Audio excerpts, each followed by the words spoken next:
Herkese merhaba. Kendime geçenlerde bir ayakkabı sipariş etmiştim. Geldi. Zar zor da olsa geldi. Gelmişken şöyle görüyorsunuz bir suni deri. Ben bu suni derileri şöyle göstereyim. Vazelinle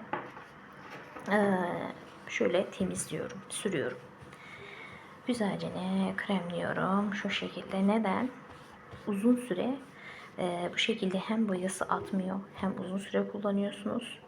Hem böyle temizlerken size kolaylık oluyor. Ben bunu uzun zamandır yapıyorum. Yaklaşık 15 sene önce kendi çantalarıma yaptığım zaman çok uzun süre kullanmıştım çantalarımı. Dedim aklıma gelmişken şöyle size göstereyim. Ayakkabılarım bu şekilde uzun ömürlü oluyorlar en azından.